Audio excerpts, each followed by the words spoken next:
पहाड़ों के बीच माधवपुर नाम का एक छोटा सा गांव था। हरे भरे खेत, चहचहाते पंछी और खेलते बच्चे, कहा जाए तो बिल्कुल स्वर्ग था।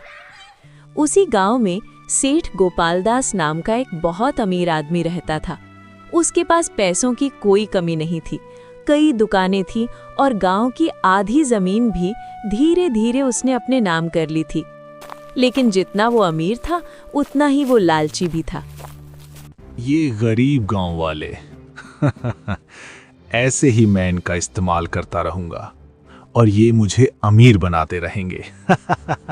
गांव के लोग उससे बहुत परेशान रहते थे। कोई गरीब आदमी मदद मांगने जाता तो वो उसे डांटकर भगा देता। सेठ जी, मेरी इस साल की फसल मौसम खराब होने के चलते पूरी तरह खराब हो गई। दया करके कुछ रुपए उधार दे दीजिए। अगली फसल कटते ही आपके पूरे पैसे लौटा दूंगा। चल भाग यहाँ से। मैंने कोई धर्मशाला खोल रखा है क्या कि जब देखो तब कोई ना कोई मुंह उठाकर चला आता है। चल निकल यहाँ से। मजदूर दिन रात उसकी दुकान और खेतों में काम करते, लेकिन वो उन्हें पूरा मेहनताना भी नहीं देता था। वो हमेशा यही कहता, पैसा ही असली ताकत है, जिसके पास पैसा है वही बड़ा है। उसी गांव में एक किसान रहता था, रामलाल। वो बहुत ही मेहनती था, लेकिन इस बार बारिश के कारण उसकी पूरी फसल खराब हो गई थी। उसके घर में पड़ी लकड़ियां भी बारिश के चलते भीग गई थीं और उसके घर में कई दिन से खाना भी नहीं बना था।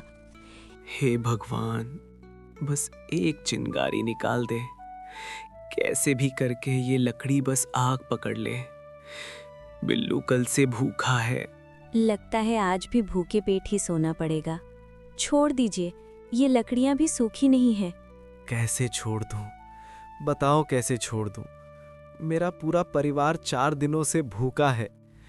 मेरा बेटा बिल्लू भी भूख के कारण बीमार है। आखिर कैसे छोड़ दूं मैं? पूरे घर में धुआं भर गया है। मेरा तो दम घुट रहा है और बिल्लू की हालत तो देखो, वो बुखार से तप रहा है। मैं एक बाप होकर अपने बच्चे को ऐसे तड़पते हुए नहीं देख सकता। मुखिया जी ने कहा था कि शहर से गैस की गाड़ी आएगी, पर सारे रास्ते बारिश में डूब चुके हैं। हमारा बच्चा भूख से मर जाएगा। सुनीता, पापा, पेट में बहुत दर्द हो रहा है, मुझे कुछ खाने को दे दो ना। घबरा मत बेटे, मैं कुछ करता हूँ।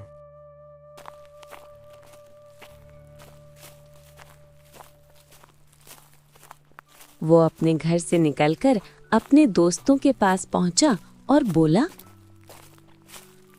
अरे खदेरू, मोहन, तुम दोनों इतनी रात गए यहाँ क्या कर रहे हो? क्या करे जुगनू, घर के अंदर गैस खत्म हो गया है। गोबर के उपले भी भीग चुके हैं। जलने पर बस धुएं निकल रहा और उससे मेरी बूढ़ी माँ की सांस अटक रही है। मैं उन्हें वहां तड़पते हुए नहीं देख सका, इसलिए बाहर आ गया।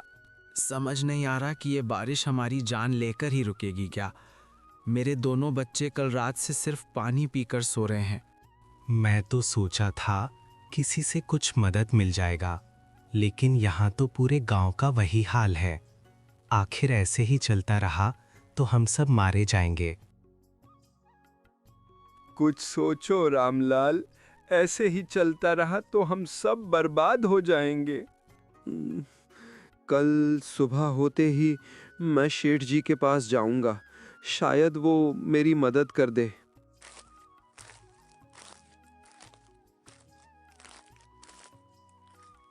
अगले दिन रामलाल सेठ गोपालदास के पास जाता है। सेठ जी, मेरी इस साल की फसल बारिश के चलते खराब हो गई है और घर में खाने तक के लाले पड़ गए हैं। मेरा बेटा कई दिनों से भूखा है और उसकी तबीयत भी खराब है। सेठ जी, थोड़ा उधार दे दीजिए। अगले साल फसल होने पर आपका पूरा कर्जा आपको लौटा दूंगा। क्यों नहीं, बिल्कुल मैं तुम्हारी मदद करूंगा, लेकिन उधार चाहिए तो अपनी जमीन गिरवी रख दे, वरना यहाँ से चला जा। ठीक है सेठ जी, जैसा आपको सही लगे। मजबूरी में रामलाल को अपनी जमीन गिरवी रखनी पड़ी। अगले साल फिर से मौसम की वजह से किसानों की फसल खराब हो गई। रामलाल भी इससे अछूता नहीं रहा, उसकी भी पूरी फसल खराब हो गई थी। देखो भाई, इस बार की भी फसल बारिश के चलते पूरी खराब हो गई। मैंने सेठ जी से जो पैसे उधार लिए थे वो भी नहीं लौटा पाया। क्या पता वो क्या करेंगे। हाँ रामलाल भाई, मेरी भी फसल खराब हो गई और मेरे घर पर तो कई दिनों से खाना भी नहीं बना। लगता है भगवान हमसे रूठ गए हैं।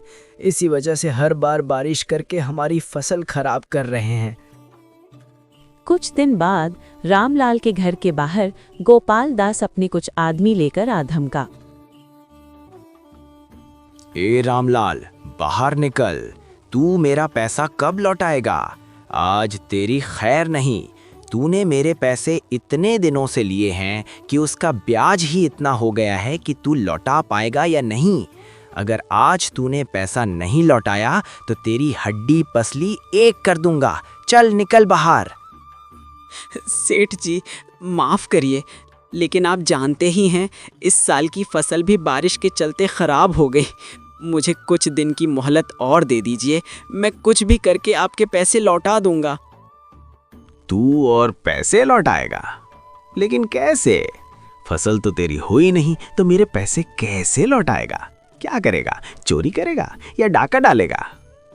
ए राका, भीमा, सुखी, मारो रे इसे। ये ऐसे पैसा नहीं लौटाएगा। रामलाल को बुरी तरह मारने के बाद वो रामलाल के बैलों को लेकर वहां से चला गया और रामलाल बस उसे देखता रहा। धीरे धीरे सेठ का लालच और बढ़ता गया। उसने गांव के कई लोगों की जमीन धोखे से अपने कब्जे में कर ली। अब वो और भी घमंडी हो गया था। उसने अपने घर में एक बड़ा तिजोरी वाला कमरा बनवाया, जहां वो रोज घंटों बैठकर अपने पैसे को देख के खुश हुआ करता। मेरे पास इतने पैसे हैं कि अगर 20 सालों तक भी गांव में सूखा पड़ जाए तो भी मुझे कोई फर्क नहीं पड़ने वाला। मैं चाहूं तो ये पूरा गांव खरीद लूं। ये गांव वाले तो मेरे मोहरे हैं। उसी गांव में मोहन नाम का लड़का भी रहता था। वो बहुत ही दयालु था और लोगों की भरकस मदद किया करता था। वो कुछ दिन पहले ही शहर से वापस आया था। सेठ गोपाल दास के बारे में सुनकर उसे बहुत बुरा लगा और उसने गोपाल दास को सबक सिखाने की सोच ली। मोहन रामलाल के घर गया। रामलाल खटिया पर पड़ा हुआ था और उसके पास ही उसकी पत्नी खड़ी थी। देखो ना मोहन, कितनी बुरे तरीके से मारा है इन्हें। और तो और हमारे बैल और जमीन के कागज भी लेकर चल गया। चिंता मत करो चाची, गोपाल दास ने गांव वालों पर बहुत जुर्म कर लिया। उस गोपाल दास का खेल जल्दी ही खत्म होने वाला है। मैं उसे ऐसा सबक सिखाऊंगा कि वो जीवन भर याद रखेगा और भूल कर भी गांव वालों को नहीं सताएगा। और तो और वो सभी गांव वालों की जमीन भी खुद ही वापस करेगा। मोहन ने अपने दोस्त राजू के साथ मिलकर एक योजना बनाई। उसी रात गोपाल दास अपनी तिजोरी के सामने बैठकर अपनी धन संपत्ति को देख रहा था और मन ही मन खुश हो रहा था। तभी उसके रूम की बत्ती बुझ जाती है और एक आवाज आती है। गोपाल दास, क्या तुझे अपने किए हुए कर्म याद हैं? कौन है? कौन है यहाँ? देखो जो भी है सामने आ जाओ, नहीं तो बहुत बुरा होगा। गोपाल दास, तूने जो भी बुरे काम किए, गांव वालों का शोषण किया है, क्या उसके बारे में तुम्हें याद भी है? आज मैं तुम्हारा हिसाब करने आया हूँ। आज तुम्हें मारकर नरक की आग में झोंक दूंगा। हा हा हा हा हा। मुझे माफ़ कर दो, मुझे इस बार जाने दो। आज के बाद मैं गांव वालों को नहीं सताऊंगा। मैं कल ही सबकी ज़मीन वापस कर दूंगा। चल ठीक है, दिया तुझे एक और मौका। याद रखना, अगर फिर से गांव वालों पर जुर्म किया तो ठीक नहीं होगा। अचानक से उसके घर की लाइट चलने लगती है। अगले दिन सुबह ही अगले ही दिन उसने रामलाल को बुलाया और उसकी जमीन वापस कर दी। उसने सभी मजदूरों को उनका पूरा मेहनताना दिया और जिन लोगों की जमीन उसने छीनी थी उन्हें भी वापस लौटा दी।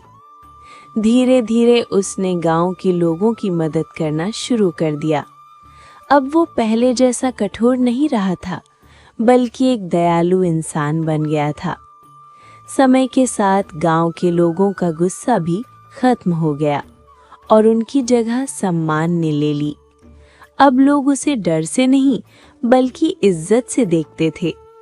और सबसे बड़ी बात, अब सेठ गोपाल दास के चेहरे पर सच्ची खुशी दिखाई देती थी, जो उसे कभी अपने पैसों के ढेर में भी नहीं मिली थी। और मोहन फिर से शहर अपने काम पर चला गया। शिक्षा।